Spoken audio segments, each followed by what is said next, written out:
Welcome to Working Dogs and Whiskey. Join Sean White and Jonathan Moses as they pour a glass and dive into insightful and fun conversations about dogs in all their incredible roles.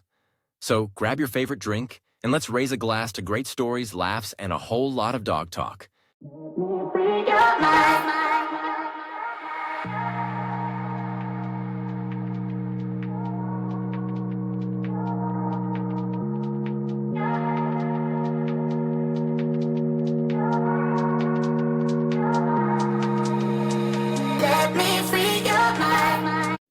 All right. Welcome back to another episode of Working Dogs and Whiskey. This one, we're going to keep the banter down, but I know John's fucking excited that we're on episode 17, which means that we're 8 weeks, 7 weeks, something consistent. Right? Yeah. 7 weeks consistent. So that means we're due to break on episode 19 because we suck at getting panic over on 20. Yeah, panic. Well, I'm not panicking this time. No, not on 20. 25, though. No, I'm kidding. Oh, my God. I'm kidding. All right. Let's just get there. But Yeah. no, we'll skip the normal banter because we have a guest. So we have Mr. John Aguilar. John, how's it going, brother? What's going on? Good, man. How are you guys? Good. Good. Yeah, I'm chilling. Awesome. Uh, No, I appreciate you guys having me on. This is cool. This is the first time thing, but this is awesome. I'm pretty stoked. So no worries, man. We're excited that you're able to come on. I know we were supposed to have you on like a couple of weeks ago, I think, and it snowed in North Carolina. yeah, Right. I mean we were snowed up out here, and it was a mess up here. So yeah. Yeah, but I'm glad you're able to come back and follow through. Man. So all good, Sure. man. So just real quick, man, just give us a rundown on like your background and then what led you into dogs. Yeah. So born in Atlanta, Georgia, grew up here in a small town, South Carolina. Did the whole Marine Corps Reserve thing. I was a cop for about 8 years up here in the upstate. Sheriff's office in cities. And then a guy. I've always had dogs, growing up I've always had dogs, but I got hit by a car in like 2017, and I was on light duty for a while, and a friend of mine, he's a canine handler up here. He had a little Mal female. He gave her to me, and it just went from there because she was a psycho. So I just started working with her, started working with the guys at the agency with the canine units and decoying, and met some freaking awesome dudes. Doug Wanamaker with Greenville County. Now he's over the sled unit. Napwater guy, met him. Like it just took off from there, man. It was one of those, like, took a little bite of it and then decided I was going to eat the whole thing and just deep dive in dogs. So yeah, it's been fun. It's been a lot of fun. Nice. So let's unpack that a little bit as far as the work that you did with as far as the dog with the canine section. So your decoying was it kind of like, because my experience, like being the quote unquote new guy, or I was the new guy, like it was like get in the suit and it was basically a haze fest, if you will. So I don't have the video of it, but somebody got video. The first bite I ever took was a big ass German Shepherd. I had a suit top on, no pants, no bottoms. Hell yeah. And they building concrete floors, and they just set the dog. No idea what was going on. They were just like, just stand there and take it. And I showed a buddy of mine who he was a handler at an agency before where I was at, and then he's at another agency up close in the same county I was in now. And I was like, hey man, look at this shit. And he just ripped me a absolute new one for, going out, catching a dog I didn't know, not doing anything I was supposed to be doing right, no suit pants, like nothing. So after I showed him that, it was like, we're gonna do it right. And I got really lucky. His name's Taperance, and I got super lucky that he had a lot of experience. He had worked a couple dogs already, and he had learned from some awesome dudes. So he kind of took me, and I did have that one experience though where it was like, hey, go out there and catch this dog and do that. Now we still did some sketchy shit afterwards, like we did. Hell, I was under a stage one time at a church with milk crates on my feet, no suit top because I didn't sit with my suit top on and just a pants. And yeah, we were doing some sketchy shit there, but it was a little bit more, I guess, safer because these guys kind of knew what they were doing, so they kept me from getting hurt. But we still did sketchy shit, but it wasn't as sketchy as catch this dog you don't know with no pants on a really slick floor and hope he doesn't slip and bite you in the leg. Oh, and the dog didn't out either, so that would have been fucking awesome. Why would he? Yeah. Yeah. Super awesome. But yeah. But no, it was fun though. Like we did learning what I was supposed to be doing right, doing it right the right way. It's been a lot of fun. I really enjoy the decoy side more than I do anything else. I mean, I do pets now, but the decoy and catching dogs and building dogs up, that's my absolute favorite thing to do. Yeah. Just watching dogs go from maybe not biting so well or issues or whatever to like now they're a powerhouse of a dog. Like it's cool. I remember when you came out to Beaufort and we were working together. We got to work Chaos. You worked a couple of the dogs we had out there. I remember thinking after you left, I'm like, man, that dude's a really solid decoy. I was like, it's pretty legit. Yeah, it's been a learning thing, man. It's one of those like I like to, I work with a lot of different people. Like I'm one, like if I go somewhere new, like I'll jump on that the LEO Canine page, like, hey, I'm out here if anybody wants to work dogs, if anybody wants to do whatever, because like I think that's the best way to get good at it is working a bunch of dogs and then like watching other folks work dogs. I mean, I've learned so much stuff from like nothing I do is anything that it's like, oh, I do that because I know what I'm doing. It's like, no, I learned from Doug or we had Josh Nolanton out, last year for a seminar. I learned from some stuff from Josh and Tay and, all these dudes. Even like dudes that I would say aren't great decoys, like you can still learn stuff from them. Like, oh, I see he did that. Maybe he shouldn't have done that. It's really cool. Like I enjoy decoying just because it's just doing that. It's constantly involving you and the dog. So that's the best part about it. Yeah, that was a fun time. Yeah, that was a good time. Yeah, I remember John was telling me, because I just showed up. I honestly didn't know you were coming. So backdrop, because we were talking as if everybody knows the story. John and I were working together down in Beaufort. They did bite nights on Wednesday, I believe. So just kind of an open thing for people to work their dogs if they're doing that type of stuff. And then John Aguilar ends up showing up. I'm like, oh, okay, it's cool. And he's got the whole setup. And I knew off rip that you were a dog guy, like you were all about it. I was talking to you, I was like, so how do you know each other? And you're like, no, I'm just on vacation. Like I'm up a couple hours away from here. And, I just want to work my dog. And I'm like, brother, you're on vacation? But not, which that's, John and I always talk about it. Being on vacation is still working your dogs, and then wives get annoyed. They're like, really? That's what you're doing? So, yeah. I get lucky though. Like my wife's cool about a lot of it. As long as I do like the main part of it is like cool. Like go do your thing. Because I think sometimes she gets tired of hearing me like talk about dogs and dogs. She's like, yeah, go on, go play, go do your thing. So it's been fun. So that's the trick. That's a cheat code. Yeah, man. You just got to talk dogs until they kick you out, and then you're like, all right. Yep, pretty much.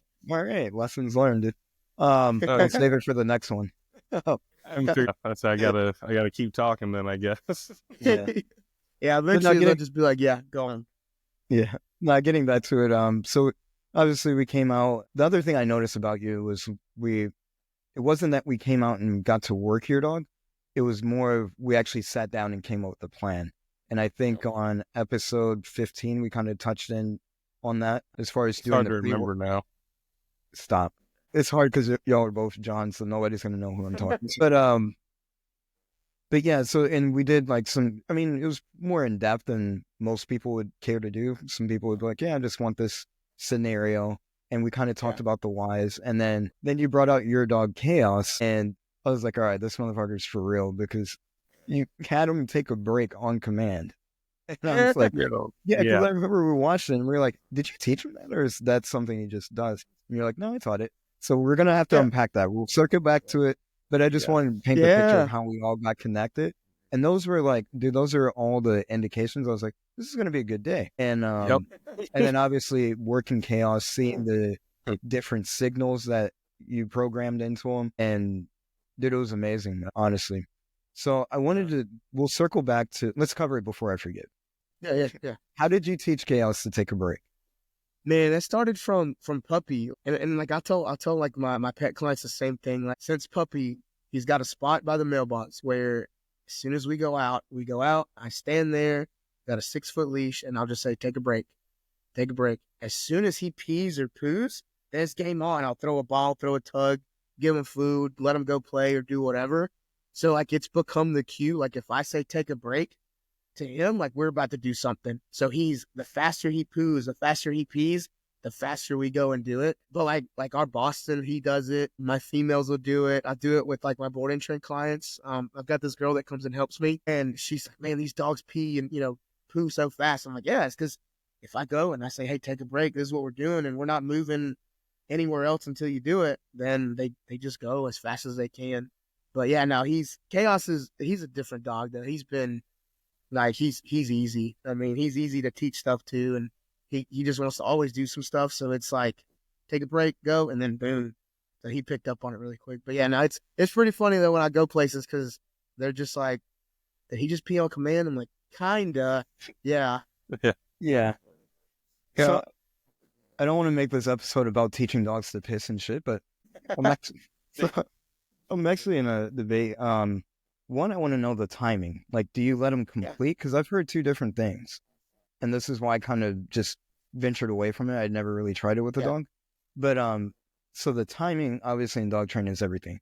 Do you tell him, give him the signal that he's going to get rewarded after he's emptied out, or during? Yeah, I'll reward. Well, so I'll do like I've got a duration marker that I use for all my dogs. So I'll hey, good, take a break. Good, take a break. As soon as he's done, boom. I'll either depends on what I want to reward with. If I click, it's food. If I go throw him a toy. But yeah, so I'll wait for him to finish up, and then he'll get his toy or go to do his thing or whatever it is we're doing. So yeah, I'll wait till he's done, especially at the beginning because I want him to like finish up because he's the type that if I mark while he's like starting, he'll just stop to get he'll the stop reward. Yeah, and that's what for people listening like that are going to try to maybe experiment with it because I've seen it go real south where a dog will just you actually prolong the urination process where the dog will just shoot a squirt, look at you as an opportunity for reward, and actually does the opposite. So that's why I wanted to kind of clarify. But that's interesting. I never thought about it the long term because I never saw it out fully.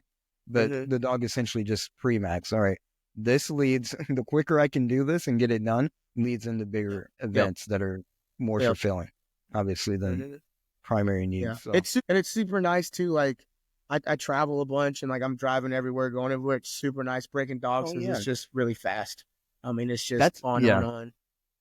Dude, that's got to be amazing, especially with it snowing and being cold out there. Dude. Let's get this done. Outside, take a break. Let's go. It's nice. Our Boston does it. I'm starting our little Frenchie puppy now with it. He's a little bit difficult because that's some gun. He does not like to go the hell outside. Like he much. My wife's spoiling him a little too much. He's like, no, let's go back inside. So, but my person, like my dogs, they've all been easy for that. Yeah, I'm embarrassed to say how many hours I spent getting excited over a dog's asshole puckering up. I'm like, thank God we can go inside. All types of hours. Let it be raining. Oh my God. Yeah. Oh God. Yes, dude. No, that's the worst. Yeah. No. Like what I'll do now, like when I'm at home and I gotta take them out and it's raining, I'll just get a flexi and I'll send her to my porch and I'll be like, nah, y'all go ahead, like y'all do y'all's thing. I'm not. Yeah. That's my go-to now. Flexi out the door. Yep. And I'll stand out there and I'll make sure I'm not getting wet and they do their thing. No, absolutely. So, yep. But no, man, that's a cool little thing I like to do with them. It's fun. Everybody thinks it's super crazy. It's just, I don't know. It's just started for me as a puppy. Yeah, it's just puppy stuff. So heck yeah. But that was fun. That was a fun time out in Beaufort. That was cool. I enjoyed that. That. It was a lot of fun. Speaking of, while we're on the topic of chaos, can you tell me a little bit more about like how you got him, like that whole relationship? Because he's a super nice dog, man. So there's a lady. She's up in Anderson. Her name's Trisha Fry. She breeds dogs. She breeds off of one of her females named Ratchet. That's Chaos's mom. So she bred that dog to a dog owned by Anthony Rosa, Enzo von Logenhaus. She bred him. She had him. Somebody else actually got him before me, and he was a little bit too much dog for them. So then I was able to get him afterwards. So I've had him since, I mean, they found out he was a little too much dog like a weekend. So he was only like 9 weeks old when I got him. So I've had him since puppy. But at the beginning, the goal was for him to be my patrol dog. So everything was started along, the patrol dog stuff. I mean, hell, he rode in my patrol car for the first little bit, a little bitty crate in the front seat and stuff. So everything with him was all gas, no brakes, boom, boom, boom, boom, boom. But no, I mean, it's been fun. He's been a hell of a dog. Like he's been a dog he's easy to train. He ain't scared. He's not scared of anything. I mean, he's a dog that I can go anywhere, and as long as it's safe work, I don't worry. Like he's a safe dog. Once he bites you, where he bites you, that's where he's gonna be. That's where he's gonna stick. No, he's been a cool dog. He's bred off of some nice dogs. Trisha, she's got some nice dogs. Anthony's got nice dogs. I mean, he's got Django and Devil and all sorts of stuff in there. But that stuff's cool. But I think he's a special kind of dog, man. He can, we've got 5 kids. My kids can handle him. My little 7-year-old was walking around the store with him, on leash the other day and telling him to sit and down, and dog's like, whatever you want. But if you tell him to bite, like it's on. He's a super cool dog. I got lucky with him though. Like I will say, after working a whole bunch of dogs and seeing a whole bunch of dogs, like I really just got lucky with his butt. He's a cool dog. Like he's laying here sleeping right here beside me on this cot right now, and he just chilling, just relaxing. So he's a cool dog for sure. Put off some nice puppies. I've kept a couple back from his litters and stuff, and he puts a lot of himself in his dogs, which is what I like. It's nice. So really nice. Yeah, so and John, we were talking about like finding the right dog. I forget what the background for the conversation was, and I was like, honestly, dude, I think the amount of people that I know that have that same story wasn't. I mean, they were looking for a dog, but for certain work, and then they stumble across the right dog. And then I know people that are in pursuit of like, I mean, John, you went through it with Nike. It's just one of those things that just happened. It checked the marks in the beginning, and then obviously it tapered off. And there's no way to really accurately or consistently rather predict which puppy is going to be what. And so, like even myself right now, I'm about to get a dog hopefully next month. And he was asking me, he's like, you don't want to be involved in the selection? And I was like, I do, but the dog's in Ohio, so it'd take a lot for me to travel there just to hopefully select the right one. I was like, dude, I think I'm just gonna let this one ride potentially. And just no, I think like if you're getting a dog from a good breeder, like somebody that's been doing it for a little while, that can see what their dogs are, know what their dogs are coming out, like you're usually pretty good. Like if you tell them like, this is what I'm looking for, XYZ, like a good one will tell you like, hey, I've got that, or hey, I don't. Like, you're usually good. But again, puppies are a crapshoot.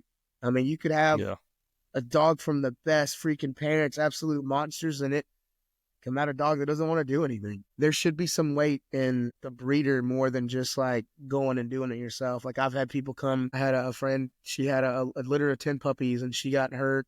She asked me to keep them for her, so I kept them, and people were coming to pick dogs up and like testing them and doing and looking, and I'm like, you're fucking, 8 weeks old. Like, what are you testing? Like, what are you looking at? They're not nervy. You see the environmental stuff, just grab one, go with it, see what it evolves, see what you turn into. I mean, it could wash. It could not wash. Puppies are hard. Yeah. And then this one, you bring up a good point as far as like the testing of dogs at such an early age. Like, I mean, for me, I think the main 2 criteria for me is the dog is predicated off of their nerves. Can the dog handle people decently, and can it handle environmental changes, or pretty much like all this clatter stick shit? I mean, I guess it has some merit, and it's just not a big thing that I look for, because I know that there's also a giant training plan a year from now that the dog's going to go through, and I'm pretty successful and pretty good at taking dogs through it. So I'm like, I need to see more of the subtle things, if you will. Can the dog walk the stuff through? you can't teach, the stuff you can't you can't take a dog that's a coward and teach it to not be a coward. Like I want to see, if I show up, does the puppy just run around and race hell and not give a shit about me? Is it climbing? Like my shop up here, it used to be a store, so we've got shelving and stuff. So like I had a friend bring a litter of pups and I was like, nah, dude, let them loose. I want to see what they do. Like the ones that are climbing over stuff or going under the fence and doing these, like those are the ones that I like. The ones that are just like stuck by your leg and like not want, like, no, I'm good with those. Like I want the one that I can't teach it to climb things and do that. Like that's why when I see videos on like Instagram or Facebook and they got these puppies climbing, doing like, and it's for kibble. I'm like, that's cool. But will it do it without kibble? Will it do it without a ball? Will it just, say, hey, let me go climb that shit? So like that's what I like. Like that's what you're saying. Like you want to see the stuff you can't teach. Like you can teach all the other stuff. You can take a dog that's scared. I had a dog we got. She had a big deal with sticks. She didn't like bamboo sticks. She didn't like clatter sticks. So we just did box feeding with clatter sticks for a long time and taught her, hey, it's going to be 1, 2, 3, and then you're good. But if you did 1, 2, 3, 4, she said, dude, I'm out, But this is my little girl's dog, and she went and titled and got a WTA title on the dog and all. But, it was one of those, you can train that stuff, but, you want the dog that you don't have to, worry about it. Yeah, that reminds me of a saying that a guy I used to train with. We were talking about that type of stuff, and we were saying is you have essentially two types of dogs. Either a dog is born courageous or it's built to look courageous. And that's pretty much what you're going to get, right? Yep. And, me being in the military side of things, you don't really get an option of, to pick out the dogs from puppy stage. So you have no influence on what their background. You just have to take what it is. And then you either, obviously the dog either has it or it doesn't. At either point, it's production's on the line. You have to produce. So you either have to build it to look good. And when I say look good, build it to be suitable for whatever the task is. And then, but some dogs just have it, they're naturals at it. They're ready to do the work. And those, and I want to get your opinion on it from both of you. And I'll leave this question open so we can get other John in the conversation. But some of the things that I look at in dogs as far as training advice when they have it, usually the ones that have it they have all the behaviors that most people wouldn't want. They don't out, very possessive, very high strung, impulsive, they lack self-preservation skills, if you and then the dogs that have to be kind of nurtured or educated into the training process to be suitable for operational work, those are the dogs that are usually more ideal for living situations. They're pretty reserved. Yes, they'll play, but if you tell them to stop, they yield to that pretty easily. So I just wanted to take y'all's thoughts on like, what do y'all see? Not necessarily to agree with my thoughts, but just to open a conversation. I know me personally, the second someone goes, he doesn't out, he's an asshole, he bites. I'm like, oh, that sounds like a really strong dog. Sounds like crap. Yeah, exactly. Yeah, just picked out my dog. Yeah. And they're like, yeah, he bites, he'll go after people, he's an asshole. I'm like, that's a dog. Because honestly, the strongest dogs take more finesse in training. And I think as trainers, a lot of people get away with putting a lot of pressure on dogs really early. And then they call it good training. I think the stronger dogs who usually have a little bit more oomph to them, you have to be a more methodical trainer with them. So they're not for everybody. A lot of people are kind of turned off by that because now there's inherent risk. Like they're used to getting on the dog, but they're not used to the dog getting on them. I like that. No, I mean, I'm with you there, man. Like that one, that's the same thing when somebody comes, the same thing. Like I like a dog that doesn't want to out. Like I'd rather have a problem of I got to work an out more than I got to work an in. If I got to work an in, what am I doing? It's at a certain point, it's going to be too much. And the dog's going to say, hey, I'm good. And like, I don't have it. But a dog that I'm like, I have to work an out, or we got to teach this, we got to do this. Like, I know end of the day, if I say, hey, go bite that, he's going to go bite it. Do I have to go and choke him off and pop him off? Maybe. But I know he's going to do what I need him to do. So, for for like police dogs or protection dog stuff. Like I like those kind of dogs, you know. Those are the kind of dogs that you want. Now sometimes they can be fucking complete assholes about it and be too much. Like I know a dog has been put down now, but dog was a hell of a dog. But he started figuring out that, all right, cool, you don't let me bite the decoy, I'll just turn around and bite you. And it was like a lot of people got jacked up pretty good. So it was one of those where it's a little too much, you know, and, you know, could training a different style that was being done have changed that? Maybe, you know, but he learned easy that I can satisfy myself by just turning around and grabbing hold of whoever's right here. No, I like those kind of dogs. Those are my types. That's like that. The one I've got now, he's that way. Like that's what I was being told when I got him. Like, hey, he's bitten the wrong dudes a couple times and he'll let you know real quick. And I'm like, hey, you know, he hasn't bit me yet and I'm hoping he doesn't, but you know, we're still building, we're still working. So we'll see. So can you actually, well, I had one question, but I do want to circle back to the new dog, but it's a question for both of you. So I'm thinking about putting this breeding together with Crash and Mona sometime in the future. And one thing I'm really starting to look at, and I've just been hearing it and I've been putting a lot of thought into it. We're so used to seeing these puppies. Like I know at least when I first started, puppies screaming on the end of a leash, losing their mind and displaying all this drive, quote unquote. And now I'm like, you know what? I want the puppy who's focused, quiet, can like self-regulate. And I've really been putting a lot of thought into that and just wanted to get your guys' thought on it. Like, what are you looking for in those dogs? What do you think? I like the crazy. I do. I do. I like the crazy. I like to see them really trying to do the things and like wanting to just be forward. But that's the kind of dogs I like, you know, like Leash. Yeah, she's the one I kept back from the last litter with him. She was that way. I mean, since puppy, she's anything and she's still that way. But I will say like I took a different route with training and working here than I did with Chaos or Dad. So it helped out a whole lot, but she's still, I mean, she's a psychopath. Like she's crazy as hell, but I like it.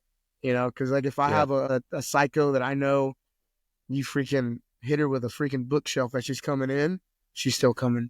You know, like I like those kind of dogs. Those are the fun ones. And they're fun to work, you know, they're fun to, you know, go places and just say, hey, you know, just work my dog, do whatever, you know, try to get them to not bite you or, you know, try to, like, so when I'm looking at a puppy, I like those. Now, if it's like, because I've seen it where you'll have some of them that, all they want to focus on is just biting your pant legs and doing this, and you can't get them to chase a rag or doing nothing because all they want to do is just tag the handler's legs and do like, I don't like that, you know, because at that point it's like, all right, cool, like chase the rag, do this, let's see what you got this way, and it's like, no, I'll find the other one, the crazy one that'll, you know, chase the rag and focus on something. So yeah, I do like the crazies. The crazies are fun. Yeah, I mean, for me, it's contingent off the work. Like, what is the dog supposed to be doing overall? So, and I'm learning this a lot more being involved with the off leash stuff that I'm doing for the Marine Corps. Because typically, yes, traditionally speaking, I do like that type of dog. If it's just going to do basically police work, if you will, or for the military or whatever, like it's going to potentially have to bite somebody or do apprehensions and things like that.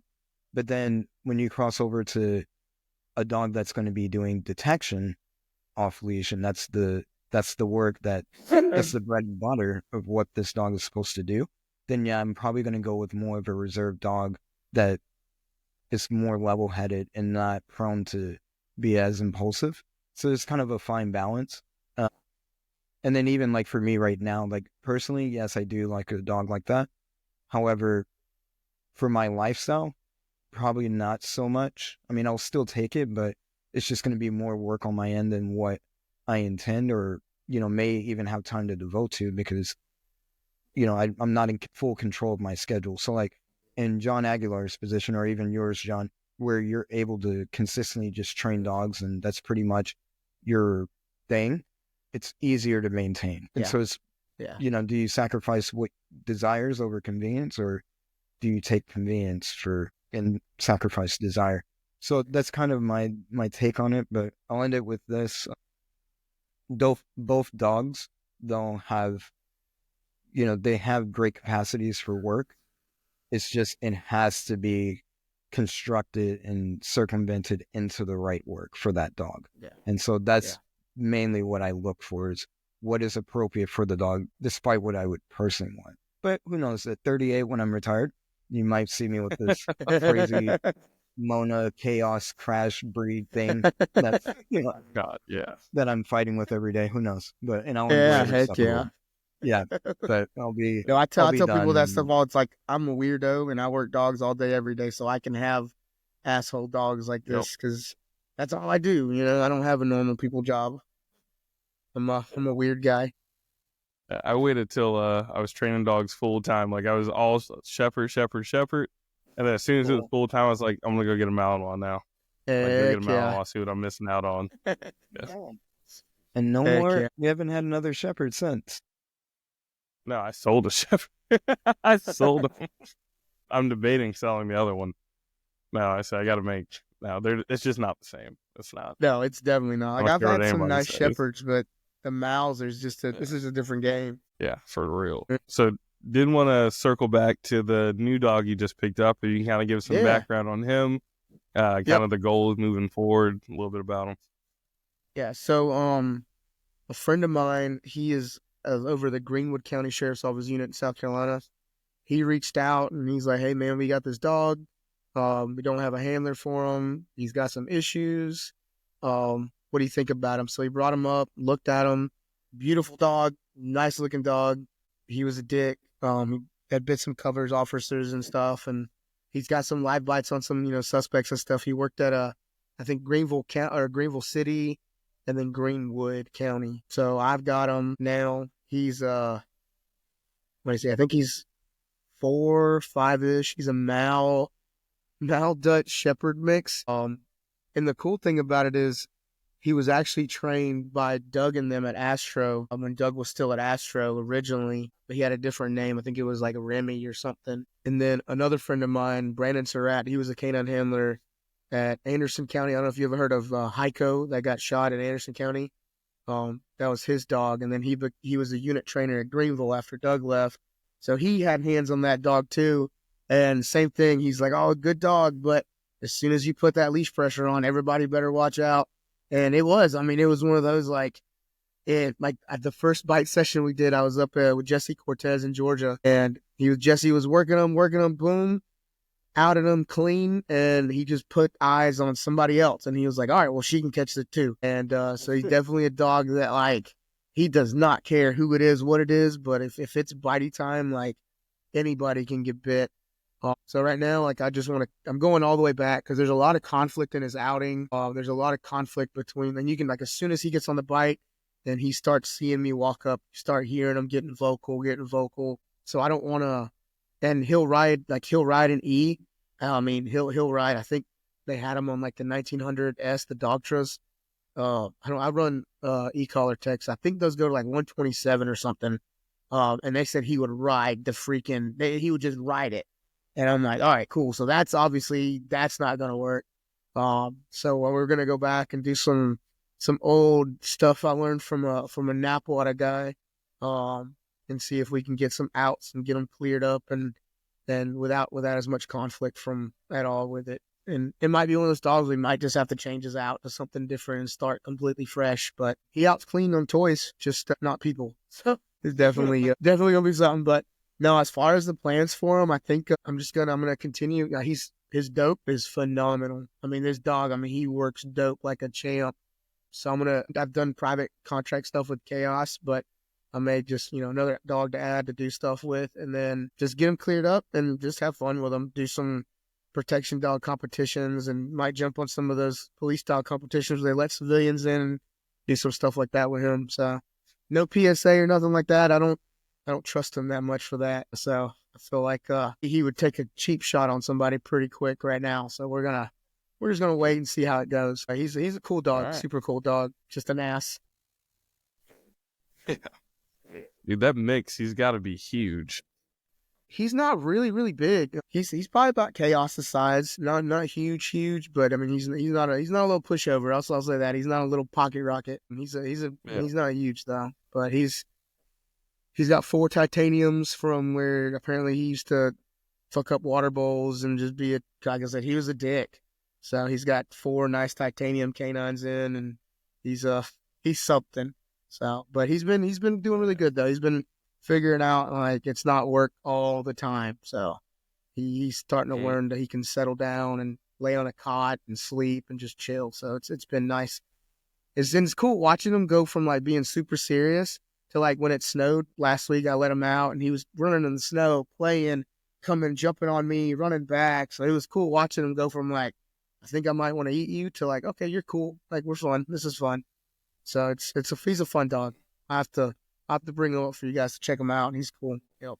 So, but. Yeah, can you kind of walk us through a little bit of how you got him to settle? Like, because I mean, we talked about it before we went on air. Like, we all listen to a lot of podcasts, and one of the things that I noticed is pretty consistent is we kind of smooth over some of the processes that we implement, and I think that just doesn't give justice. I'm not saying you have to go from day one, minute one, whatever, but just kind of give us a glance on how you took that dog in and then the process that you went through to get him to kind of settle.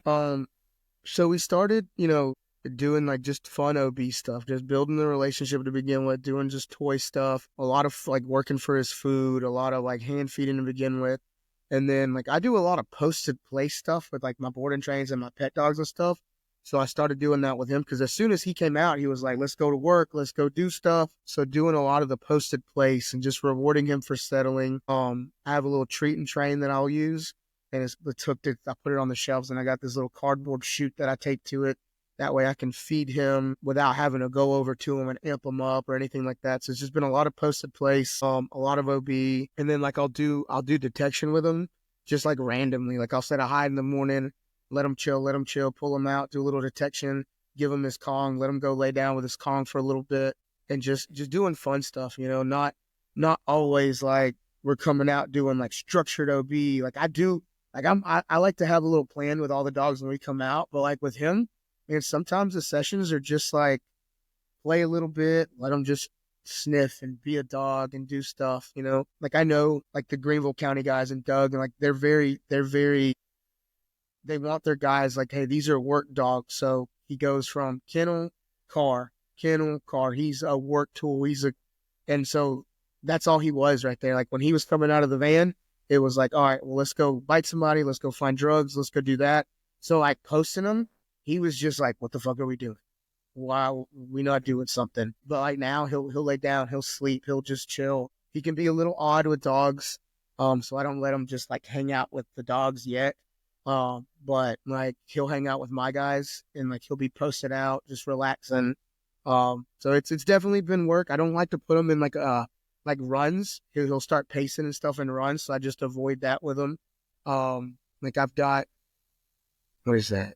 This is like a 30 by 30 where like I'll let him hang out there instead of like a 10 by 10 and just to keep him from just going stupid psycho because he'll do that. Like you put him in a 10 by 10, it's just back and forth, spinning, barking, doing all that. But now he just has more freedom and it's not so just restricted. So I think that's helped him a good bit. But yeah, he's cool. He's a cool dog. Yeah, you touched on something like as far as where you let him out, or I'm sorry, you do the obedience, and then you kind of let him lay with the Kong for a little bit, or the toy. Yep. And that's one of the things that I try to teach people with like high-end dogs like that you're not going to undermine the value of his drive for the reward by letting him, settle with it. And I think that's one of those things that kind of, it'll bleed and transition into your outing whenever you go to do that with the suit. If you keep it up, because there's a level of trust that's built that you're not in it to just take shit from them all the time. Yeah. Right. Yep. Because when you're in it to do that, you run the risk of conflict, and a dog that's already had some type of trauma with people taking stuff from him and things like that, you don't want to play into his beliefs.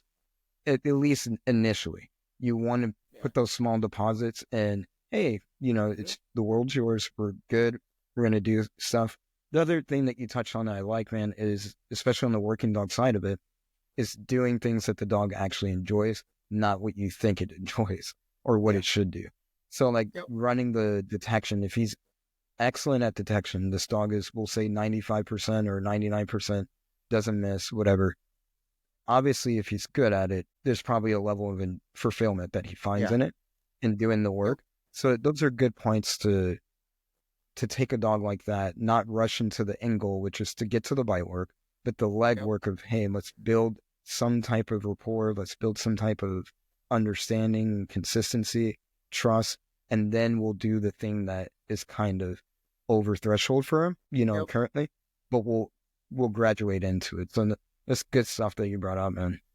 Yeah, no, for sure. Like, I think a lot of times, like, people will see a dog like, oh, it doesn't out or it's having problems outing. We're going to jump to, slip line and choke it off or bumping the E or doing like all this stuff when sometimes it's just build some relationship with a dog where he knows like, hey, dude, just out.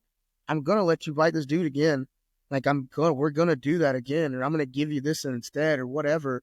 And they learn it. I mean, it's like with us, man. If you give me a steak and then you're like, hey, let me give that shit back. Like, I'm like, no, man, like, this is mine. And the next time you try to take it, like, we might fight over it. And like, I don't want to fight, I don't want to fight this dog. Like, I don't want to give a dog bit.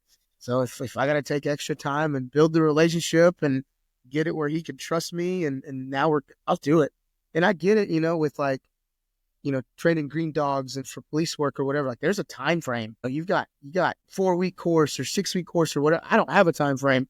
I got until the dog decides to either kill me or he dies. I've got all the time in the world with him. So I can take my time, and sometimes I know you can't.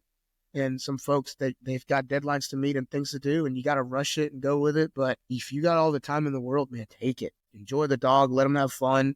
It's only going to make your life easier, even living with it. If you have conflict with a dog, man, even living with a dog like that's going to suck ass. Yeah. That's something we've talked about before, me and Sean.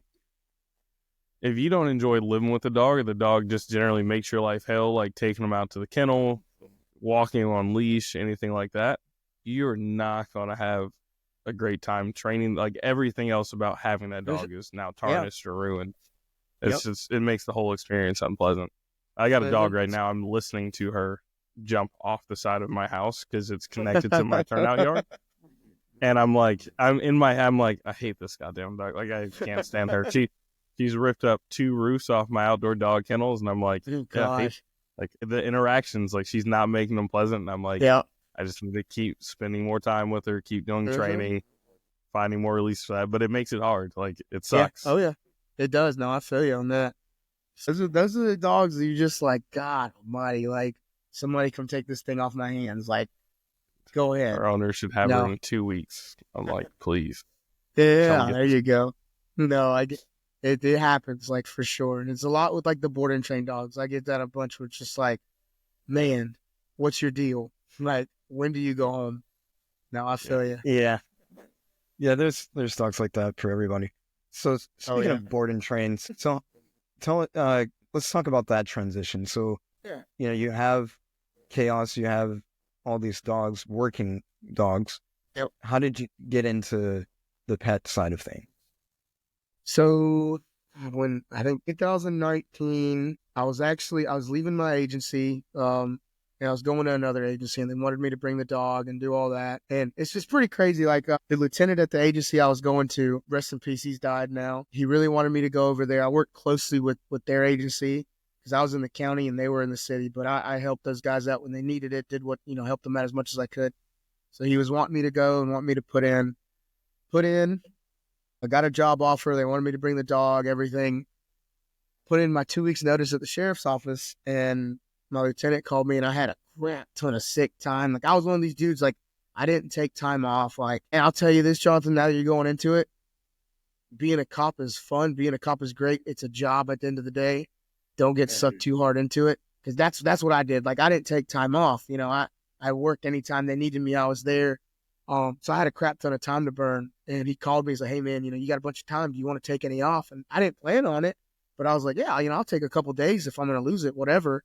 So I took a couple days, and I still plan on working the whole last week. Like, I enjoyed being a cop, so I wanted to be there. And my chief called me, or no, my lieutenant called me and was like, hey, man, chief said that if you're taking time off during your 2 weeks, you might as well just just leave. And I was like, oh, for sure. Like, I got something to say to that son of a bitch. I was mad. I was fired up, because you told me to take days off, and now it's like you can't. So, I No, brother, that's a oh shit. yeah, my lieutenant told me, my chief said, take the days off. You just go ahead and just be done. So I was pretty hot. I was pretty pissed off, and I told the LT, I was like, well, I'll fucking, I'll call him. I'll deal with that myself. And I told myself, hey, you're pretty pissed. Leave it be. It's not gonna be good if you call him. Just let it be. Go to work and just be done. But he called me. I got a phone call, and he said, I heard you want to talk to me. And I was like, you know what? As a matter of fucking fact, I do. And I let him hold everything that I was upset about with the agency, everything that I thought about him, and I thought about everybody, that I didn't like, and anything like that. So it was not a good phone call. And it ended with, all right, y'all can go ahead and come pick my shit up at the house, because I'm not driving it to the agency. Y'all come pick the shit up here. And they did. They came, they picked up the stuff, and I got a call from the other agency that had already gave me an offer and everything. And they were like, hey man, like, we can't bring you on now. And I was like, well, no worries, no big deal. I've been one of these dudes that I've never not had a job, so I wasn't really too worried about it. And I went, and I had already been doing, working dog stuff, and I'd already been doing pet dog classes and stuff like that. So that was already something started, but I was mainly doing it with a club that I was working with out in Anderson and stuff, and some awesome ladies out there. So like, I wasn't worried too much about it, but it just kind of jump started it. We actually took a trip to Beaufort. We were in Hutton Island the weekend, and we were like, you know what? Let's just do it. Let's just go full time. I'll train pet dogs, and I still board two of the first boarding trains I did. They're two Goldens, Dean and Jasper. I still board them. Like, started off with two boarding train dogs, and it just went from there. I got really lucky that because I was a cop, because I was pretty known in the area, I had a pretty good reputation out here, that the clients came, the people came. So it was nice. But yeah, it was a really shitty, like, I was a cop, man. Like, I loved being a cop. I loved hunting dope. I loved taking dudes to jail. And it was like, well, you do that now, and then tomorrow you don't. So it was a big, like, it was a big hit for me personally. Like, I felt like shit about it. And up until recently, it's like, dude, maybe I was good at fun and drugs, but maybe I wasn't the best at being a cop. So I'm good at being a dog trainer. I enjoy being a dog trainer. I enjoy every part of this. The cop stuff, I only liked hunting bad guys and catching dope. Like, I hated the paperwork. I hated fucking doing evidence. I hated all the, the bullshit. And like, so like it worked out really nice. But no, that's what started. That's when we started Blue Ridge dog training, doing the pets. I love doing pets, man. Like, working dogs are fun, and working dogs, they're good for me personally, but man, the pets are just, it's cool just being able to get a freaking text message from somebody and be like, hey man, we just, I got one the other day, like, hey, we just took our dog to, I think it was like a kid's hospital or something, and we'd have never been able to do that. And I'm like, well, that's cool, because I remember that dog, and you're right, like, he was an ass, and now you're able to take him around kids, and like, that's awesome. Like, hell yeah, like, that's the stuff that I enjoy now. But yeah, no, it started off with, I was pretty upset, and still Lieutenant Cummins, he's the lieutenant of the agency that was trying to get me there. He ended up retiring not too long after, and had a heart attack a month into retirement. So I looked at it, I'm like, it was a fun job. I enjoyed it, but I look at LT and I'm like, man, this dude, and he, he was a Marine, he did some badass stuff, and he goes out at a heart attack, a month into retirement. And it's like, man, I want to enjoy everything, not just being a cop. So I was, I'm good with that decision that happened. It was, sometimes I feel like it was kind of made for me or whatever, but I'm good with it, and I'm enjoying where we're at now. I get to spend crap ton of time with my kids. I get to, go do all my dog stuff, trial, and do all this stuff. So it's a lot of fun, man. It's been cool. It's been since 2019 we started it, and it's honestly been on the up and up since. So it's been nice. Yeah, I know one thing that was really cool is that when you had your like birthday celebration out at your place and everybody came out, I remember you're like, kids, go get the dogs. Like, come on, run them through training. I'm watching. I'm like, damn, he's got the whole family getting after it. Like, and they were doing good work too. Yeah, like, dude, they I knew their love shit. it. You're gonna get him arrested for child labor laws? No, that doesn't apply to your own kids and your own business. That's right. You could do really. Yeah. I got a for 6-year-old. Sure, He's about to start cooking, dude. There We're gonna double up man. on dogs. Start them up. No, I was always like even growing up, you know, like my dad, he was a brick mason. He started taking me to do, you know, masonry work at 12 years old. And he always told me like, hey, if you don't do anything else in life, like you can always fall back on that. And like, that was one of the things that it's always been through my head. Like, well, you know, I may not be the best at laying a, you know, blocker, but I can mix the shit out of some mortar. You know, I've been mixing mortar forever. I'll go get a job mixing mortar if I got to, but I tell my kids the same thing. Like, listen, like if you don't go to college, if you don't, you know, I'm not one like go to college. I made a semester worth of college, and I was like, this is terrible. Same. But I tell them like, hey, I tried twice. One semester, then I was like, you know, I'm going to the Marine Corps. Yep. I tried to go back afterwards, and I was like, you know what, this is not for me. Like, I'm good. But now I tell them like, hey, dogs, you can fall back on dogs. Like if you figure it out, you're good on it, you can fall back on it. So yeah, now I got my kids are out there, man. They'll work. I mean, they'll work working dogs. They'll work pet dogs. You know, my son, I mean, he'll grab an aggressive dog. Like it's no problem about his business. Like it's fun, man. I love it. Like I enjoy it watching them. Like that's probably one of the coolest things. Like today, I have a big old Anatolian Shepherd in right now, and my freaking 7-year-old, I was like, hey man, go take that dog out to potty. And I mean, he grabs the dog, walks to the door, makes him sit, opens the door free. I mean, he's using my markers, and like it's just cool to watch a little kid just work a dog like a grown up. Like it's awesome. Like that's the coolest thing I see. Like watching my kids do that stuff, it's pretty awesome. So yeah, that's badass. Yeah, I wouldn't be able to train as many dogs or be where we're at if I didn't have, you know, my kids helping me. Like if it wasn't for them, like shoot, I don't know where we'd be on it. So I'm very happy with them, and like they make me proud when I see them do stuff like that. But no, that was fun stuff. Yeah, that's a good point. I like that because I always debate with John about, do I want, you know, my son he's 6 years old right now, but I'm like, do I really want him to do dogs? Because for a while he wanted to be a dog trainer, and then I went to the drill field and became a drill instructor, and now he wanted to be a Marine. And so he's heavily influenced by like anything that I do. And in some aspects, yes, I want him to, you know, I mean, that would be cool if he wanted to train dogs, but I struggle with the idea of like, do I teach it to him? Because, you know, he wants to learn it, or do I capitalize on that? Or do I kind of let him stray and find his own path in life? But I like the perspective that you brought as far as it's equipping them with a skill set that he can feed himself and maybe his family if that's what he chooses. And so, you know, in that frame of mind, and that's something I haven't really entertained because, you know, he's only 6, but he doesn't have a set interest in something. Yeah. So yeah, it's something to take into consideration, you know, just investing in your children. It's like, hey, you can fall back on this. Nothing else works. Like you do know this one thing.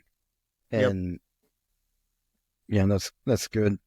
So I know that crash. Yeah. That's funny. But so John, I know you had I've seen you know a lot of social media stuff growing on your end from your personal page, business page, and all that, and hosting events. So what are some of the things that you've done in the past as far as either courses you've attended that you would recommend or things that you're looking forward to doing? So I think like the ones that I've enjoyed the most and like have really gained stuff is decoy seminars with Doug Wanamaker. Doug is a freaking like pool of knowledge. I mean, like Doug, you gotta meet Doug. Like Jonathan, like you'll meet Doug, I'm sure, if you haven't met him yet. Anything that I've done with Doug, like even just hanging out with them or training with them, like that's crazy. Like just watching that. Let me think what else. I think one of my favorite seminars was, we hosted it last year and we're hosting it again this year. It's Alyssa Normandy, Josh Knowlton and them. like that was huge too. Like I freaking love the way they train. I love watching, them work their dogs, and just like the people. I mean, we had, Alyssa and Josh and Austin and his wife and Zach Burke and Tara. I mean, it was just freaking people that are just doing crazy, amazing things, and PSA, American Schutzhund, and all these sports, and police dogs and decoy stuff. And it's like that was probably my favorite seminar that I've been to. But then anything with Howard, working up there with Howard, Cameron Ford, I've been to one of his. He's got a really hell of a seminar that he does. If you ever get a chance to do any work or do anything with Cameron, that's a good one too. Eric Stanbro's e-collar stuff is awesome. Like I took Eric's e-collar stuff. I did the working dog seminar with him, and I've put it all into like my pet side. And I'm telling, like, it's been an absolute game changer with the dogs. Like it's done so much. Like people just absolutely love when their dog goes home, and we've done the tone avoidance and we've done that stuff. And it's just, it's wild. Like it's awesome. But like, yeah, like I like seminars, man. I like training with folks. I like doing stuff. So like, I've enjoyed just about anything I've ever been to. But if I had to say like one that like I recommend people going to, Alyssa and Josh's stuff, Cameron, if you're into detection, Eric Stanbro stuff. If you're even just a pet dog trainer, like his e-collar stuff is fucking it's phenomenal. So yeah, those are the ones that I've enjoyed a lot. When did you say you're having Alyssa back at your place? I remember you talking about that when I was up there. You said that was a pretty good one. It's in April. I'm going to say it's like the 4th, 5th, and 6th is a 3-day. Is that over the weekend? Mm-hmm. Yeah, it'll be a Friday, Saturday, Sunday. Yep. Sweet. So that'll be a phenomenal one, man. That one, like I said, what I love about like their stuff is not only can they explain it to you, and the way Alyssa breaks it down. Like I'm one of these types of folk, like I really got to see things and like do, and the way she breaks it down. And they've got so many dogs, and like from beginning of their program to like finish, that they can pull and like, oh, you're working on this, cool. We're also working on similar. Let's bring this dog out, and they'll show it to you. And like, dude, that was probably the best seminar experience I've ever had was with those guys right there. Like it's phenomenal. So like if you get a chance, if you got opportunity, man, if you're one close by, or if you want to come to this one, it's a good one to go to. Yeah. I'm going to try and check it out. I think I'll be in Academy at that point, but they release this on weekends. Yeah. So I might try and catch like a Saturday or a Sunday. Yeah, man. Hell, just come on out. It's a lot of fun. It's a lot of fun. You'll be in Columbia too, so that's only like 2 hours away. Oh, hell yeah. Yeah. Yep. So, but no, those are the good ones. But what about you guys? What's y'all's favorite seminar or something y'all been to? Favorite seminar? I know what I really want to go see. Travis Lloyd kind of showed us some of the Deadpool decoy stuff. Oh, yeah. And I think that's something we want to add in. Yeah. I really want to go check out the bark fence with Justin Rigney and Eric Good. Yep. He was telling me a little bit about it. He's going to show us some of it and just how it's applied. I'm like, man, I want to add that to the bag. So those are probably the two I'm looking forward to the most right now. Heck yeah. For me, it's kind of a toss-up. If we're talking actual seminar, I would say I've been to Justin Rigney's, the power biting, things like that. That was pretty good. I can't say it was much of a seminar as much as it was just hanging out and training dogs. But let's say going to Travis Lloyd, John and I went to Ohio for what? We were gone for how many days? Like 3 or 4? Something like that. Yeah, 3-4 days. Yeah. So we went up to Ohio. A good friend, Travis Lloyd. He trains with Eric Stanborough a lot. Does a lot of work with them. So he invited us up, and we got to see because for me, it encompassed everything. Like we got to see some pet dog training, got to see how he interacts with clients. Then obviously we got to work our dogs, the working dogs at night. And I think the only thing that we missed was it just didn't align the dates because I was in the process of leaving South Carolina. So we had a really tight timeline, but we didn't get to work with the police agencies and go up to Eric's. But outside of that, he's a great host, great educator, and I would say that was probably one of the better ones. But I am looking forward on Monday of this month. or this week coming up, we'll have Mike Lilly out for some tracking stuff. So I'm really ready to pick his brain and see what he's got to offer. So, yeah. Tracking's fun too. Like tracking's a lot of fun. I've got a little Mal we started doing some down game tracking with. So that's what I've been doing with that one here lately. She's fun. Is that the one you were posting the routes of like a couple weeks back? Yeah. Okay. Yep. All right. Yep. She was a little dog. Somebody around here, they watched the movie Max and were like, we need to get a Malinois. And they went out and bought this dog. She's about 3 years old, never took her off property, never went to the vet, never did nothing. They asked if I could help them rehome the dog. No. I went out and met her, and they pulled her out of the car and like a muzzle and like growling at me, and like I was like, oh God. And I asked them, I was like, hey, I don't personally want this dog. Like she didn't want to chase anything. She was being nasty. And I was like, how long do y'all need to rehome her? And they're like, well, we were hoping you would take her today because we're out of dog food and we don't want to buy any more.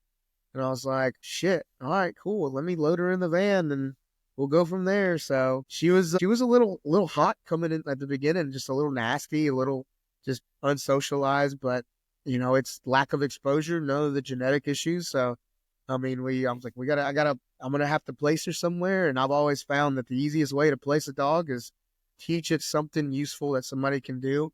And there's a bunch of hunters around here. So like, hey, we're going to teach this dog to find out. And I mean, I think her longest track has been about a half a mile with, I think, about an hour and a half from the time we laid the track to the time the dog started. And she fucking rocked it.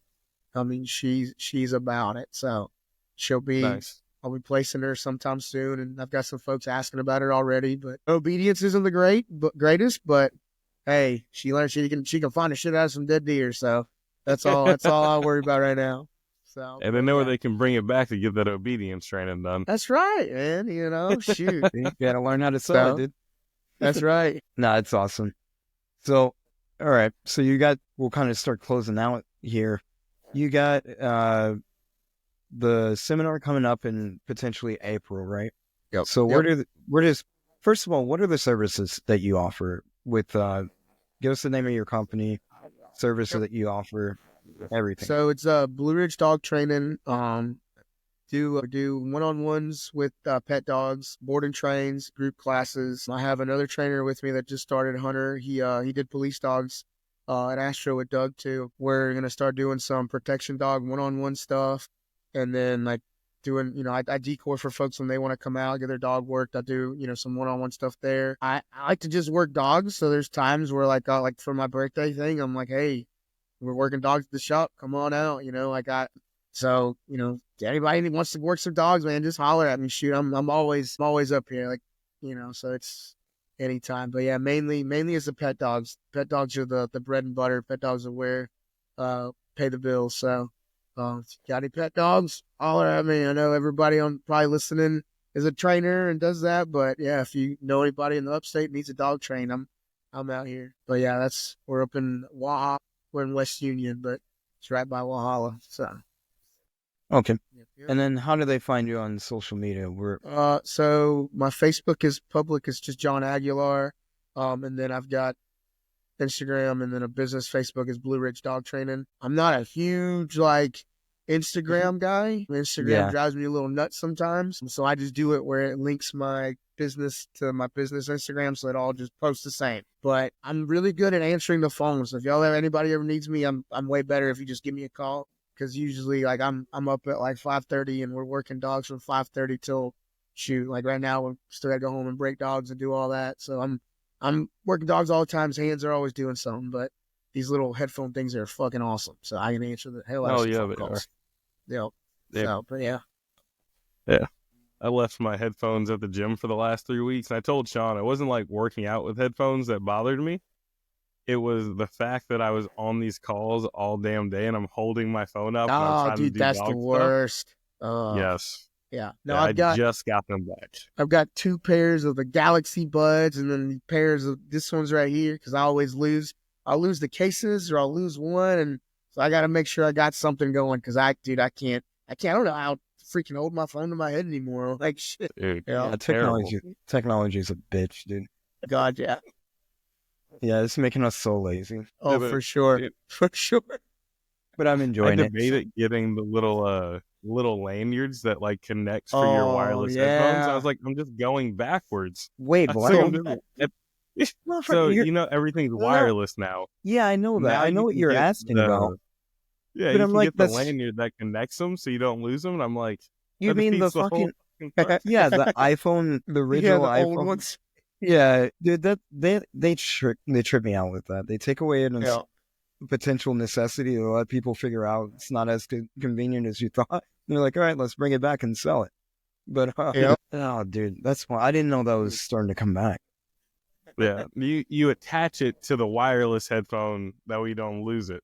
Yeah, so it's not wired. It just has like a connector, like a leash, essentially. So you don't lose it. I get it conceptually, but yeah, I can't wait until they bring out like fucking a new concept of CDs. You can just listen to all the songs you want.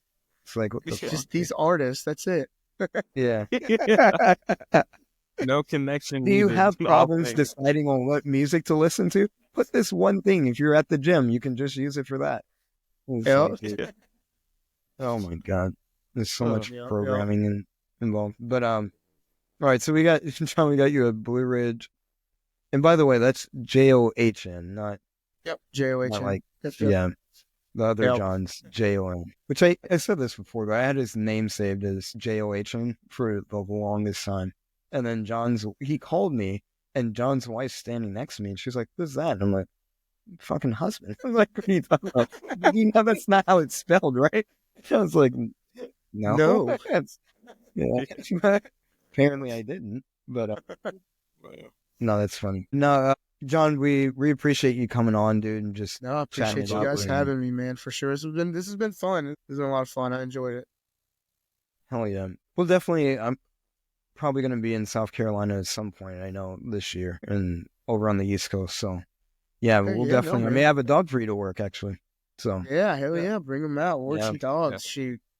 I'm always up here. Yeah, I'm definitely going to hit you up about getting some training in. I'm actually going to send you one of these hats. Oh, hell yeah. If you shoot me your address in a text, you just tell me which one. I got Square with Working Dog and Whiskey, podcast for all things dog, and then I got Circular. Oh, hell yeah, tell me, man. and I'll send one your way. Yeah, for sure. I appreciate it. No, I do like to wear the shit out of some hats. Like, this one's old Mike Santana's. You know, he's got some good shit, too.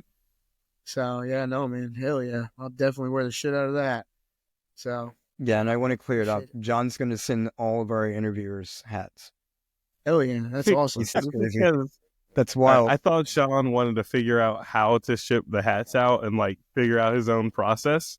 So I just told him there's a way he can do it for $7. And he just told me he spent $30 the first time. Oh, and God. like $15 the second. Oh, God. And I was like, hey, you know there's a cheaper way, right? He was like, what? He's like, why the fuck wouldn't you tell me that right off the... For full transparency, I'm struggling to figure out how to put this podcast on YouTube. And he's offered several times to just do it. Because John's, I mean, what, you're like 6 years younger than me? Yeah. So 6 years younger than me. And he was like, dude, I can just help you. And I was like, no, if you show me, I'm just not going to ever learn because I fucking hate doing stuff on the computer. And and he took that in the most literal sense. So he's just been fucking watching me struggle through daily life. I'm like, dude, I'm feeding my son off of this. Like, I need you to help me. But yeah, dude, I was like, God bless. So yeah, at first we weren't even going to do this podcast because John, when you were getting set up, when your client came in, he tells me all this. He's like, oh, because I'm proud of myself. I'm like, yeah, I went from 30, I cut it down to 15. He's like, you do know there's a better way. And I was like, no, obviously I don't. But yeah, so enjoy that. He's got to at least send that when I spent $45. So it's we gotta send out 8 price hats. That you told me you could send it out. That's about 8 hats. So So the next 8 interviews, you're getting hats. Now, awesome. Yeah, no, we appreciate you being on, man. I appreciate you guys. For everybody that's still listening, please for the last time, and I figured this trick out. It's not complicated to give us a 5-star review. So hop on the podcast, tap a couple buttons, and you're done. That's it. Heck yeah. Yeah, but the guys I'm going through academy with told me, they're like, yeah, we're gonna listen. I was like, well, if you're gonna listen, leave a review. They're like, got it, 1 star. I was like, wait. I was like, no. Oh God. That's like man. 5 stars or nothing. Old Academy, man. That's some fun stuff. That's stuff for sure. Fun stuff. God almighty. I went in 2013 when I went up through there. And it was just a 12-week, and you had to stay there the whole time. What they didn't do John, like how old are you, man? I'm 32. 32. That's a bit young to forget your age, man. Yeah, I'm hitting head I'm like, that's a year older than me. I'm like, is that the next year? Is that the next year? My life? That's where it starts. You start forgetting everything. I think it was like I hit by a car. Everything just kind of went down. That. So. Yeah, that'll change a lot of shit in your life. Yeah, little car at 65 miles an hour it'll get you. Ooh, it went over you? No, it like, so we had just chased a car. Okay, no, I take it. I was not involved in the pursuit. The agency, I saw the pursuit and figured they might need some help. But no, car went off the ramp. It crossed the Clemson-bound lanes, crossed the median, crossed the easily-bound lanes, and wrecked in the woods. And we were about to start a dog track, and I stopped traffic because it's 123 is a pretty busy road. So I stopped traffic so we wouldn't get hit by any cars. And they had this kid, Alan Ducker. He's not a cop anymore, but this dude, he brand new, hadn't even been to the academy yet. I just riding around.